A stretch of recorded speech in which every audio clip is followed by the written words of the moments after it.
Isyu One-on-One.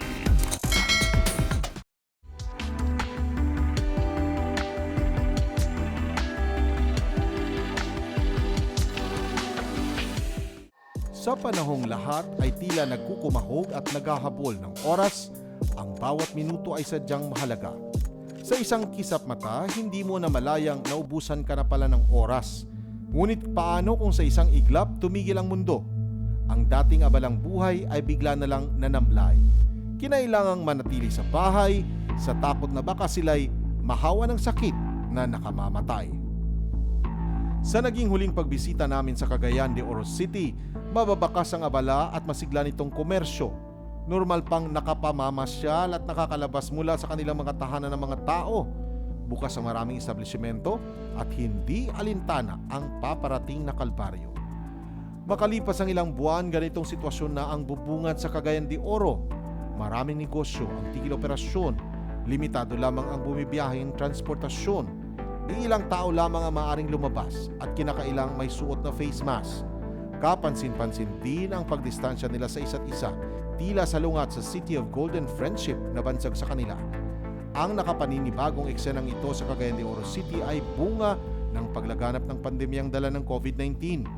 Ika-11 ng Marso taong kasalukuyan ay itala sa syudad ang kauna-unahang kaso ng coronavirus disease sa buong rehiyon ng Northern Mindanao.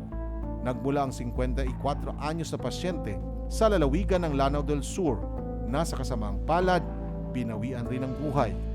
Lubos na nakaalarma sa City Government of Cagayan de Oro ang posibleng pagkalat ng mapanganib na sakit, kaya't walang pag-atubili nitong pinasarang maraming establishmento.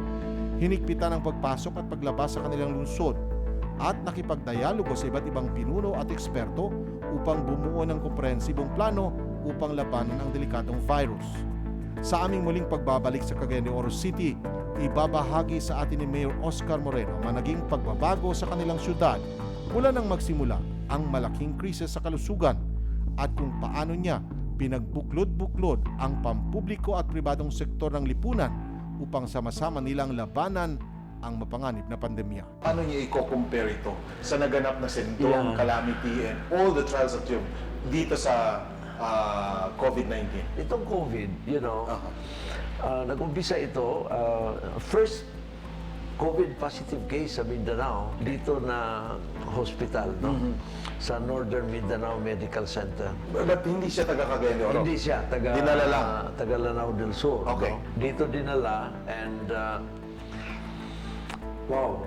we faced so many challenges that time, no? And ang hirap talaga. Before going any further, doon sa mga paghihirap nyo, Mayor, could it be that yung comparison sa sendong and COVID, doon sa sendong kasi nakikita mo kung saan papunta yung baha, kung sino ang peligro. Pero dito hindi mo alam paano i-combat. Of course, hindi mo kilala yung virus, hindi mo alam saan. And, hindi natutulog, walang boundaries. Of course, mga scientists have told us na ito is a mystery. And it still is even up to now. No? Okay. But yung mystery na yan, merong mga patterns na yung nakikita. And then merong yung mga patterns na yan, doon natin na-design yung mga interventions in response to those patterns. So after Malacanang has created the INTF and implemented the initial programs to give response to this problem. Ang Cagayan de Oro kasi is right in the middle of the upper half of Mindanao. Okay. No? And it's the convergent city, it's the flagship of the region, it's a trading center, the convergence hub, the transport hub, the business center, the shopping center, the hospital care center, and so on. So, education center. So, ang target ko noon was in the quarantine strategy, isama ko ang buong Misamis Oriental. Okay. Hindi lang Cagayan de Oro. Pero hindi, city mayor lang kayo. I know, pero you know, sir, I used to be governor of Misamis Oriental, no? Okay. And ang Cagayan de Oro is right in the middle of Misamis Oriental. Eh kung mag-checkpoint ako sa both sides sa Cagayan de Oro, I would be dividing Misamis Oriental. Okay. No, I would be dividing them, and it would not be healthy. No, and then ang Cagayan de Oro is, like I said, a convergent city. I even wrote letters to the provincial governor of Misamis Oriental and the provincial governor of Bukidnon. Okay. Sabi ko, let's come up with a harmonized checkpoint. No? Okay. Say, for instance, sa Misamis Oriental, doon na tayo sa eastern boundary with Caraga. Yung boundaries ng ating mga LGUs, meron pa rin checkpoint, pero yun talaga ang pinaka-checkpoint. Anong respond ng mga dalawang governors? Doon naman sa west, doon sa westernmost town of Misamis Oriental, ka-boundary ang Iligan.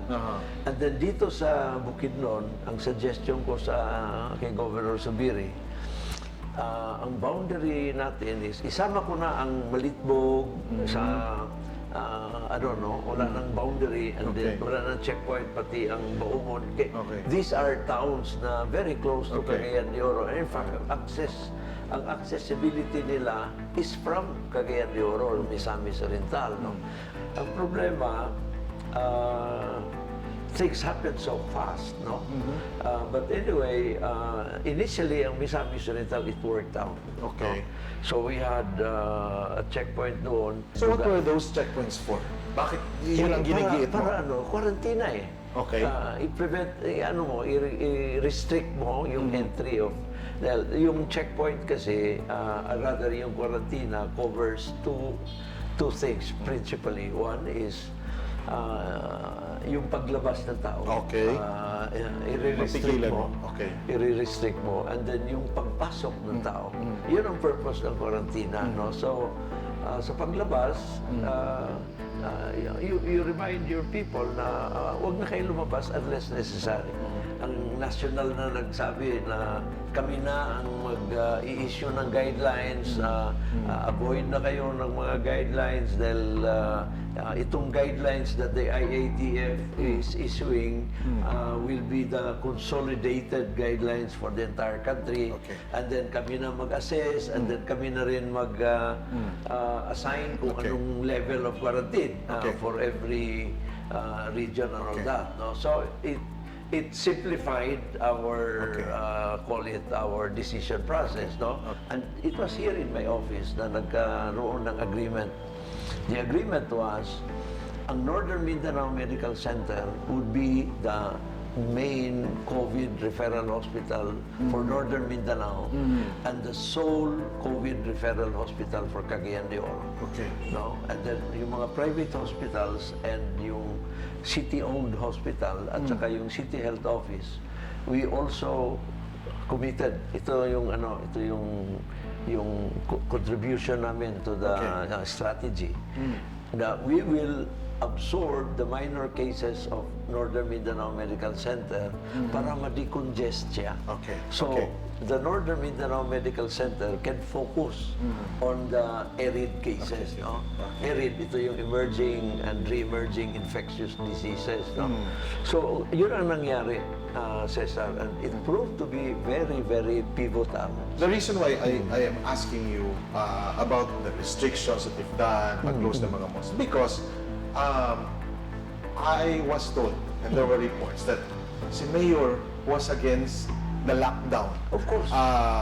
And marami daw nagalit sa iyo ng mga doctors na bakit si Mayor ganyan ay ng lockdown, kailangan na ito lahat na isara and all those things. So, is this true? At ano nangyari? Firstly, we addressed the issues in collaboration with DOH and NMC. Nakita ko yung sa Manila primero, and then nakita ko sa the difference, why did the government upgrade the quarantine level from community quarantine to lockdown.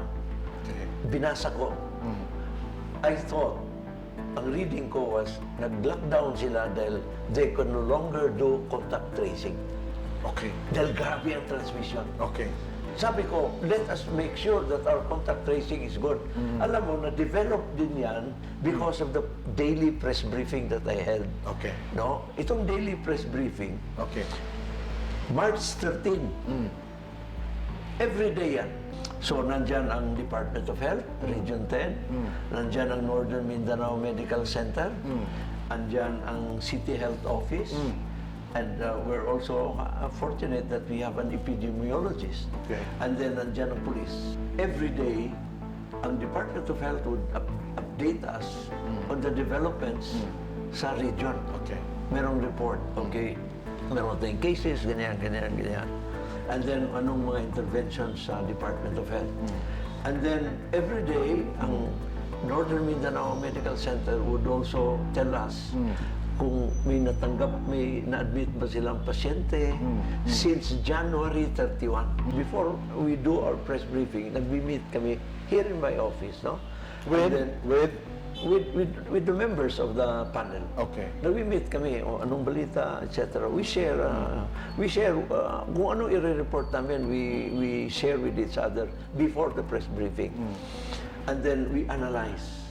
And then pag press briefing, ang ano na dyan is we inform the people. Okay. Risk communication. Okay. Ang ano na dyan, sir, na information is given to the people timely, periodically, regularly, accurately, and completely. Okay. But among this, what do you think is the number one factor? Bakit may mababa kayong mga cases? Sa kare-report namin, ka-analyze namin sa mga reports sa NMMC, na-estudyuhan namin ang pattern. Ang dami na na-discharge. And 55 have died. Alam mo, strategy namin, telekonsulta. Okay. You can call on, you can use the telephone or Facebook or what, Twitter, or tawag ka lang sa Northern Mindanao Medical Center, sa J.R. Borja, at sa City Health Office. Alam natin, yung virus, with all the mystery that surrounds it, nakakatakot talaga. So, lahat ng tao takot pumasok sa ospital. Lahat ng tao pumasok sa mga klinik, matakot pumasok sa klinik, no? So, ang solusyon yan, telekonsulta. Yeah. So, yung advantage was telekonsulta, libre. Okay.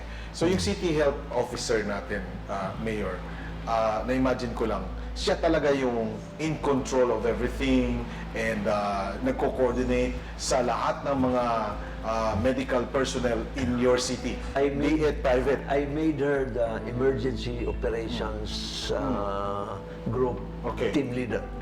Kasi sa umpisa, ayaw niya. Pero sabi ko, no, you have to so lahat sila nagre-report? Alam mo, problema pa nito, dahil bago ko lang siyang appoint as head ng City Health, less than a year ago. And then, hindi siya ang pinaka-senior, admittedly. Okay. Pero I made that decision because I wanted her to be the head of the City Health Office. Why? There was one quality that I liked in her. Galing yan siya sa Department of Health. Okay.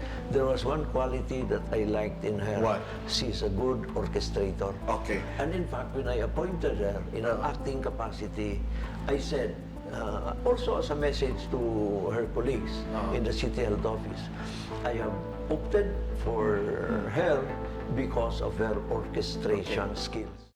Unang buwan mula nang ideklara ang pandemya, aminado ang City Government of Cagayan de Oro na dumaan sila sa butas ng karayom.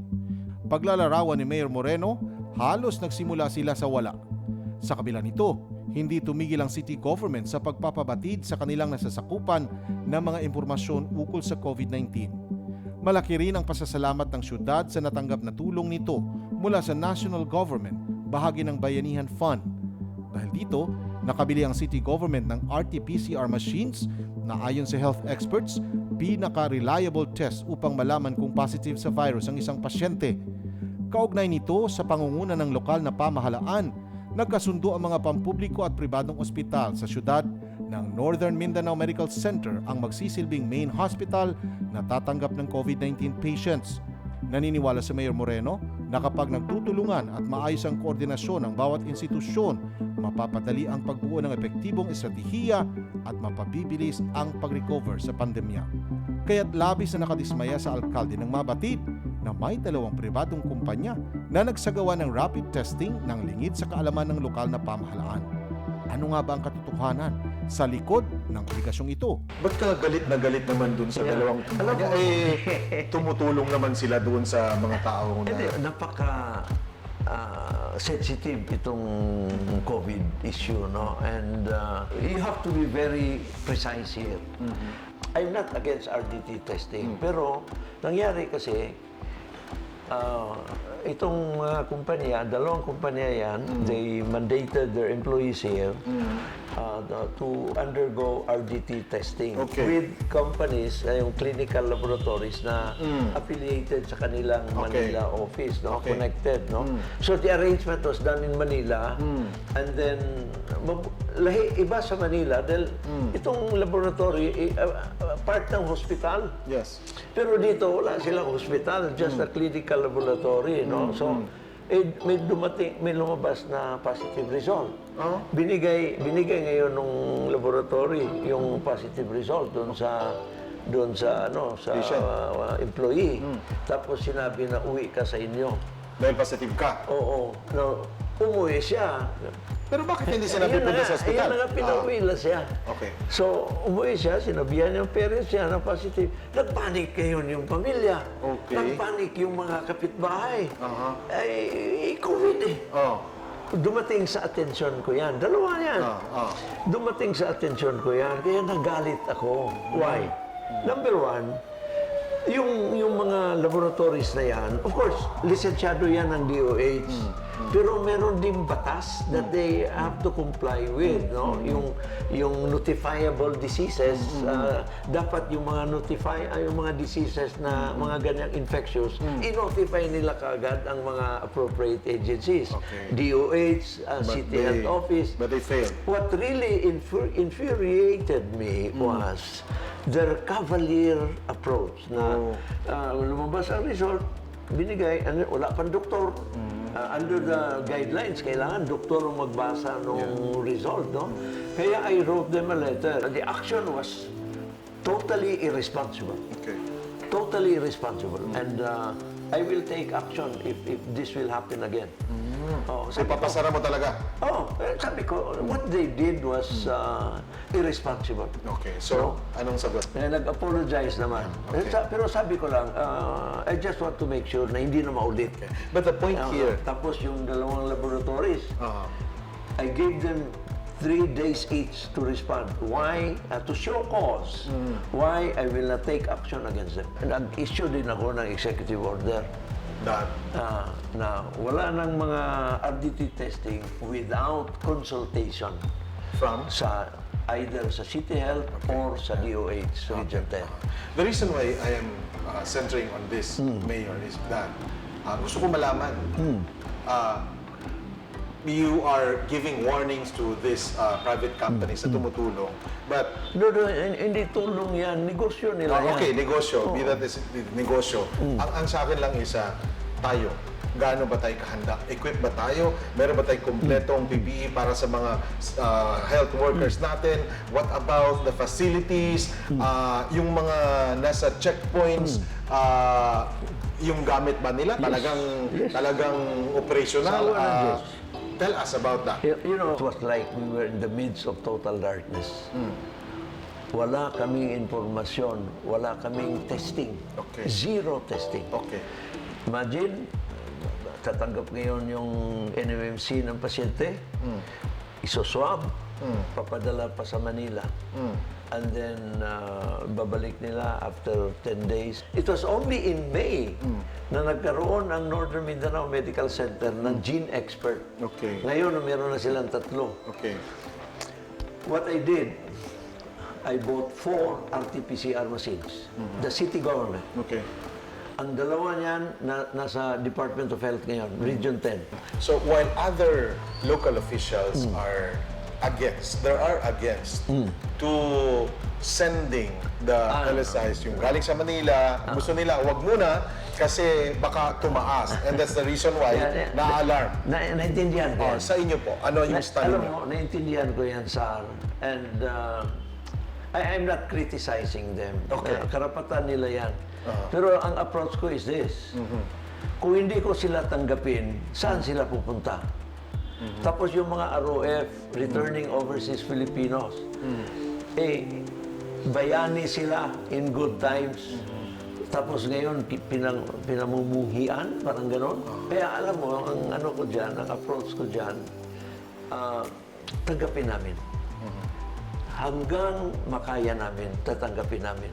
The status right now, with regards to, kasi kayo ang center ng Region 10, lahat ng mga cases pupunta talaga dito, kumpleto kayo ng mga isolation room. Sa awa ng Diyos. Tell us about your readiness, about what you've prepared. Ito rin, isa, no? And ini-improve natin yung ating isolation unit, yung ating TTMF. Dahil ang ginagawa natin, sige, welcome sila lahat. And then 14 days. Hindi kaya ng available units natin yung number of arrivals. Kung bawat isa sa kanila will have to spend 14 days in the quarantine. Okay. Hindi kaya. Okay. Kaya ang ginawa namin, again, kasama yung yung team natin, we strategized na after 5 days or so, mag-swab na. Kung negative, allowed to go home. Okay. Pero kung positive, then we will elevate him to the next level, yung TTMF. If you look at the numbers, you will be alarmed. Napakarami. Pero there's a silver lining there. Anong silver lining? Halos lahat na yan, ROF, LSI, are asymptomatic. Asymptomatic. Yung spectrum ng virus, 14 days mawawala yan. 14 days. It's just a matter of, it's flu. Okay. So, deadly lang kung may comorbidity. Yeah. So, asymptomatic. Kaya, most of our LSIs, positive, are outpatient. Parang convinced na ako, Mayor, na doktor ka na ngayon. but the problem is, alam ko, naintindihan mo yung mga situation, lalo na sa pagsisikap ng ating national government. But, matanong lang kita, has the government done enough para dito sa mga ayuda? What problems did you encounter about this SAP? At tama ba? Nabigyan lahat ng ayuda ang mga tao sa buong bansa? Alam mo, in fairness sa national government, I think it has been doing more than it could possibly have done in the circumstances. No?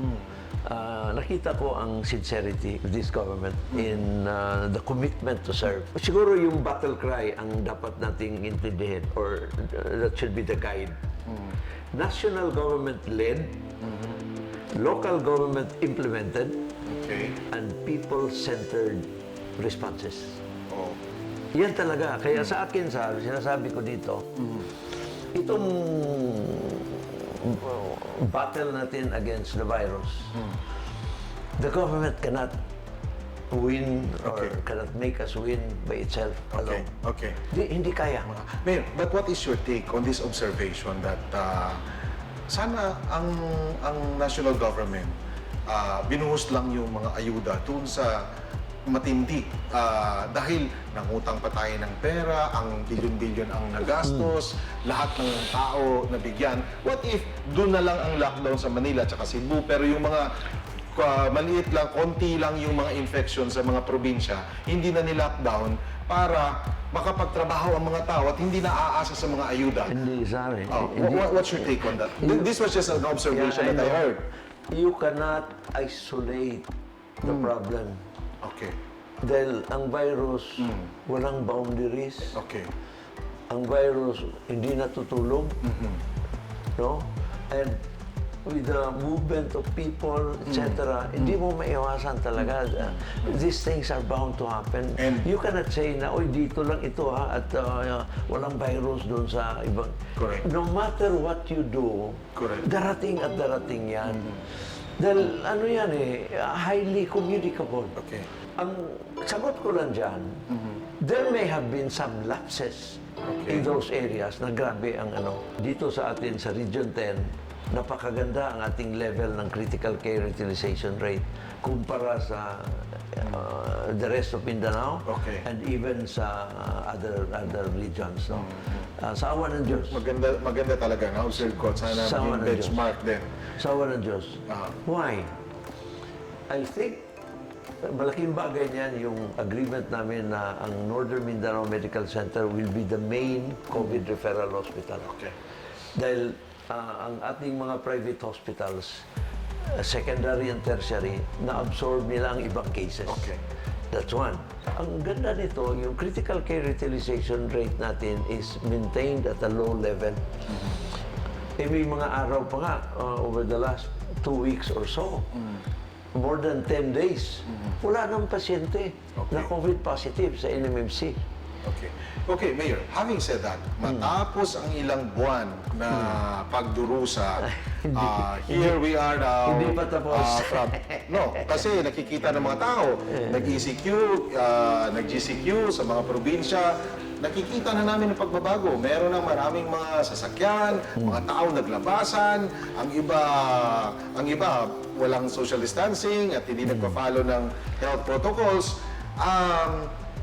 Marami din kami na-interview ng mga local officials. Sabi sa akin, Sir, pag mag-lockdown pa ng isa, hindi na namin kaya. Is this the reason why?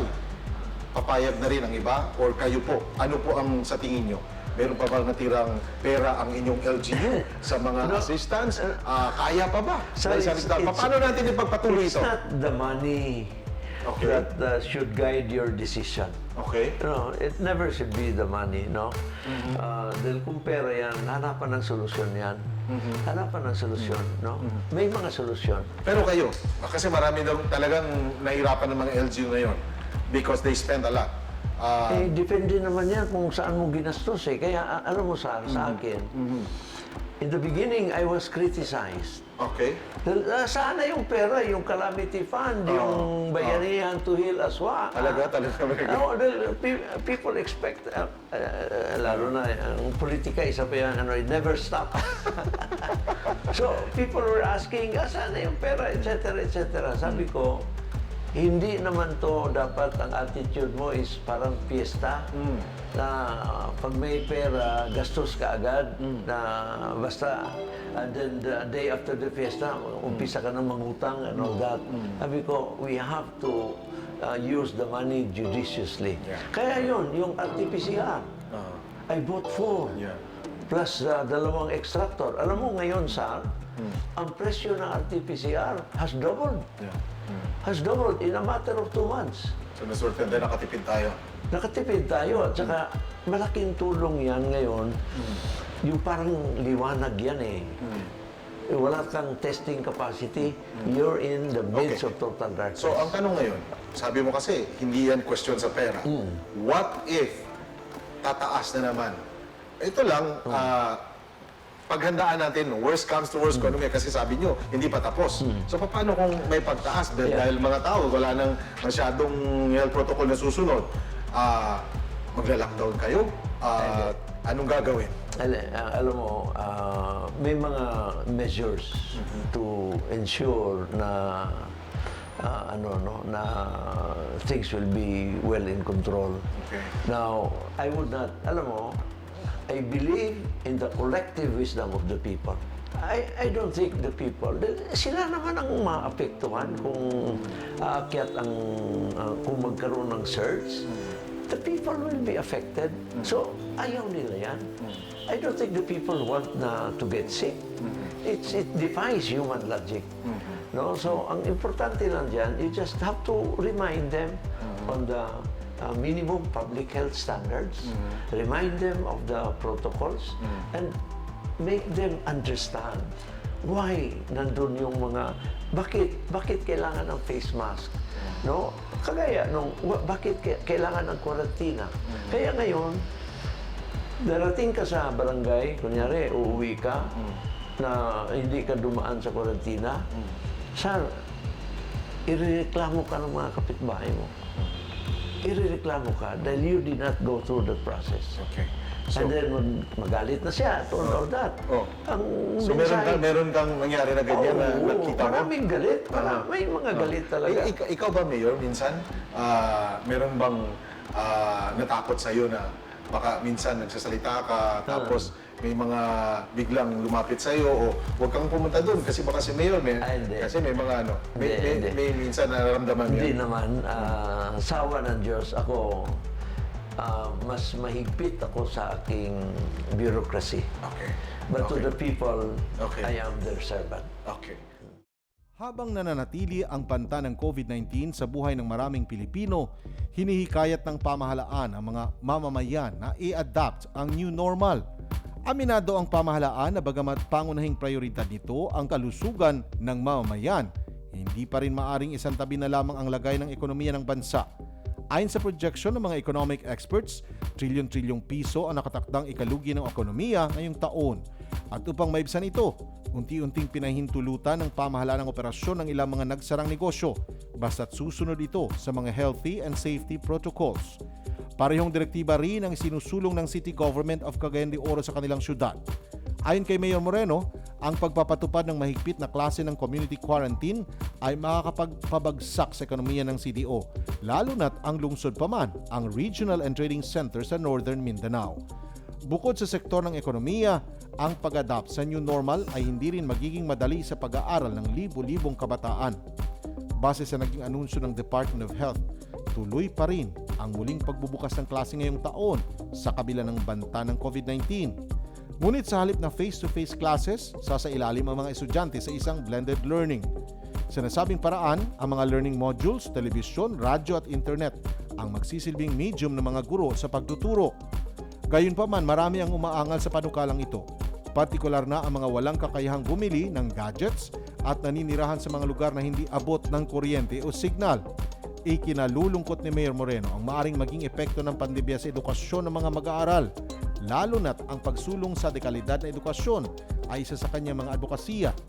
Sa pagharap ng kanilang syudad sa new normal, paano tutugunan ng City Government of Cagayan de Oro ang malaking pagsubok na ito sa mga kabataan? Mayor, sa aming paglilibot ngayon dito sa Cagayan de Oro City, nakita namin nagkaubusan yung mga laptop. Tapos wala na daw mga laptop sa mga department stores. With this na ni-require ng Department of Education, itong mga gadgets, ano nakikita mong problema pang darating? Marami, sir, pero hanapan lang talaga ng solusyon. Actually, I met already with the local school board and with the division superintendent some 3-4 weeks ago. When she briefed us on the situation. In all of these things that we do, health should never be sacrificed. Public health should never be sacrificed. So paramount talaga ang public health. However, it's not as if that you will kill the economy. It's not as if that you will kill education or any other sector simply because of health. No? I-uphold mo pa rin ang health as a paramount purpose. So, paano yan, sir? Kung yung mga barangay na malalayo, walang wifi, yung mga mahirap, hindi makabali ng mga gadgets, how are we going to address this? Alam mo, sir, walang virus doon. No. So, yung klase nila, iba rin style. Malamang yan. Ang tingin ko, I'm face-to-face I yun. don't want to decide for So, wala pa bang final? May ano yan, it's a work in progress.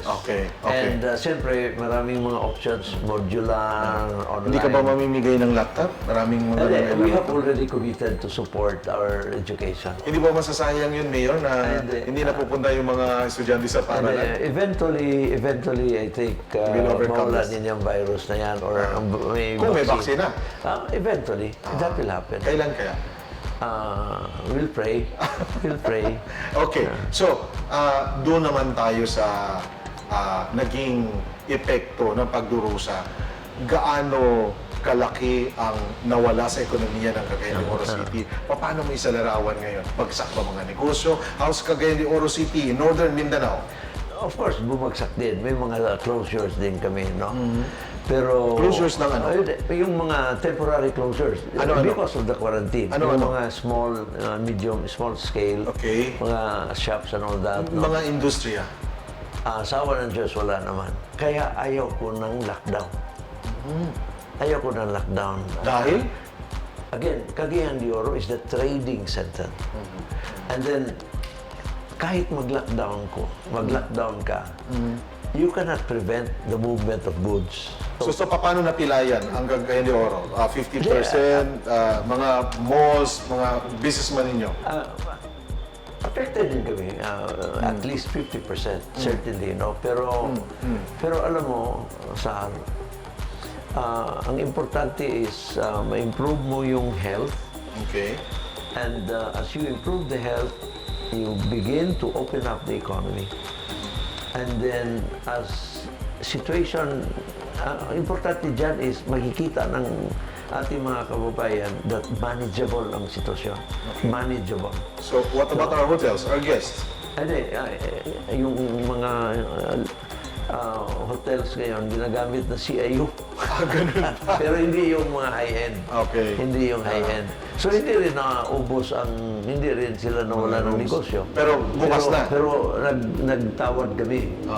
Bukas na ang mga hotels. Oo, meron na. Mga beaches natin, pwede na pumunta, mga restaurants? Meron. Yeah, meron na. Pero Meron alam lang. mo, mga tao, Dapat may social distancing. nag-iingat eh. Okay. Nag-iingat. I've been observing around, nag-iingat. Ang uso ngayon, yung take-home, mga ganyan, yung order, take-out. Yan ang uso ngayon.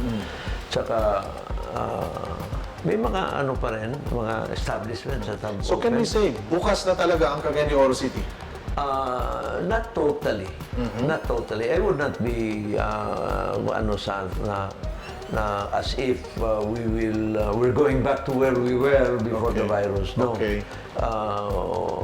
Marami tayong limitations. And in fact, maraming mga guidelines. Although sinasabihan ko rin ang team ko. Dahil, for instance, may mga guidelines that we have issued. I signed them, pero I also advised them. Sabi ko, let's not over-regulate. Yeah. Let's not over-regulate. No? Alam mo, the government wears two hats. The first hat is as regulator.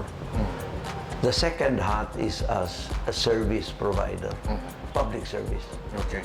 Kaya sinasabi ko sa kanila, itong hirap ng panahon ngayon, let's be more conscious Okay. sa ating hat Okay. as a public servant. Okay. So I just need brief answers for this series of concerns. Number one, any objections sa church na minsan wala nang social distancing, punong-puno minsan ang church? Hindi, wag na i-disregard ang social distancing. We have to Okay. keep the social distancing. It's for the sake of everybody. So you're limiting the... Yes, yes, of course. Okay. What And about... not only sa church, lahat ng churches and lahat ng gatherings. You have any message sa mga trabahante na taga Cagayan de Oro, Northern Mindanao na wala ng trabaho? You study kung meron pang chance, meron namang mga online courses, mga correspondence schools, no? And then just don't lose hope. Magkaroon din tayo ng jobs available. Sa mga negosyante, sa mga tindera-tindero, naglalako ng mga taho at mga tricycle driver na matagal na naapektuhan. You have any message for them? Just a temporary setback. We will elevate Cagayan de Oro to greater heights. And of course, to your frontliners, dahil sabi mo hindi pa tapos ito, mga doktor, mga pulis, mga nasa streets, you have any... Yung Rituyas Army, lahat yan. Yes. Maraming salamat. Maraming salamat. And the people are extremely grateful. And hindi pa tapos to. Mayor, hindi sa pag-ano sa'yo, you said marami kang bashers in the first phase of the pandemic. But we, the observers, have seen your efforts and dami mga gustong gumaya sa ginawa mo eh. What's your take on all of these things? May bashers ka, pero marami ding bumilib sa'yo. This was April 25. Okay. Siyempre, ano pa yan, nung debate sa general quarantine or enhanced quarantine, Okay. and then yung mga political detractors ko, pumunta pa all the way sa Malacanang, reklamo na... nareklamo ka? Reklamo. Bakit? Ano? Bakit ayaw kong mag-declare ng lockdown? Okay. Reklamo sila, no? Dahil the people now were clamoring for a lockdown. No? And you are too loose. Sumagot naman ako. Sabi ko, hindi kailangan ang lockdown. Okay. We're doing okay sa general community quarantine. And it's not as if na arbitrarily or unilaterally I can do that. I need to consult the DOH and the ILG. And they recommended that? And then, okay lang ang general community quarantine. Okay. Yun naman ang ano nila. Kasi gusto kang ipa-ECQ. Oo. Para tuloy, I don't know anong agenda nila. Para maghirap ang tao siguro. Sabi ko nga, ano ba ang agenda nitong mga ito? Okay, so what's that? Mayroong nag-text sa akin. Kaibigan ko to, Sar. Pero, it hurts to see, read, and listen to what some say about your handling of this Wuhan virus. It's your last term, and I had wanted to see you leave a great legacy to CDO, the way you would extol J.R. Borja. J.R. Borja was that mayor in the 60s, no? But for all it's worth, be assured of our prayers for your health, peace of mind, and relationships. God bless. Sinagot ko, okay lang pare. That's part of the territory. I have, over these 22 years, as a public servant, seen and heard so many criticisms that were totally undeserved. At times, even from people I had thought would share my philosophies. But the bottom line is that I know I have to live and deal with life's realities of all sorts. What is important is that I know that I am doing the right thing, even if it is wrong to some, and even unpopular to many. After all, I don't need to be popular. These are very difficult, unprecedented times, and I know that almost everyone is focused only on what is best for him, forgetting what is best for the greater good. Stay safe and healthy. Yan. Best regards. Yan ang sagot ko. Ano yan? What's important is science-based, data-based ang decision natin. Kaya importante yung press briefing, yung information. And then, you analyze the information. You learn from the experts. Okay. Sa nangyaring pandemic, Mayor, do you think that God has a message for you, for all of us, Yeah. for the whole world? Well, of course, God is the all-powerful. He can make things happen and so on and so forth. No? And ang tingin ko, mensahe dito is yung indomitable spirit. Indomitable spirit. Yung the ability, the commitment to emerge stronger. To emerge stronger. After the crisis, after the tragedy, importante dyan is you build back better and you emerge stronger.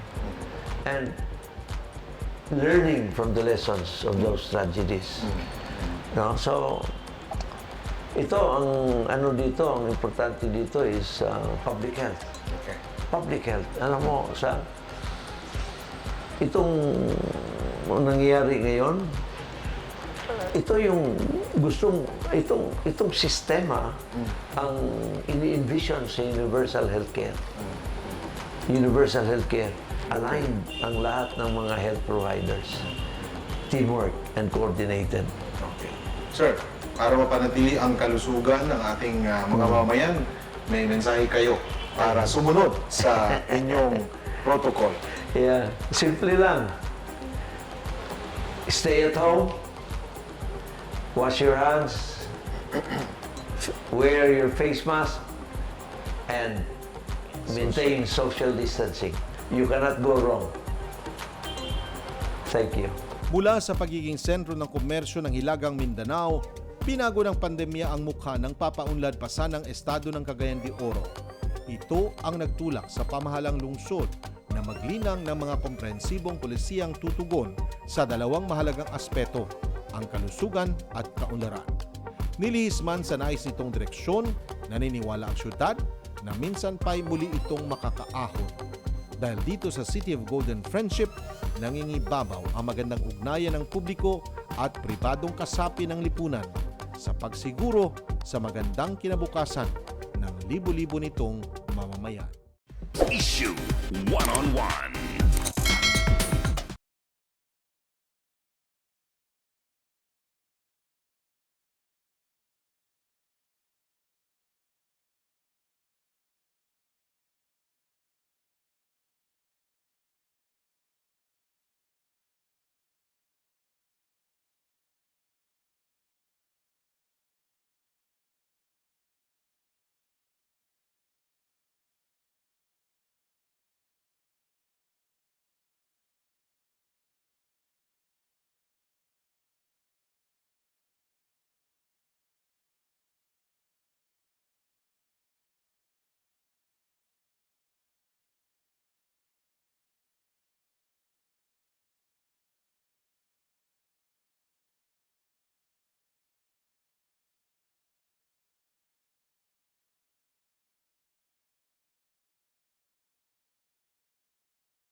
Isyu One-on-One.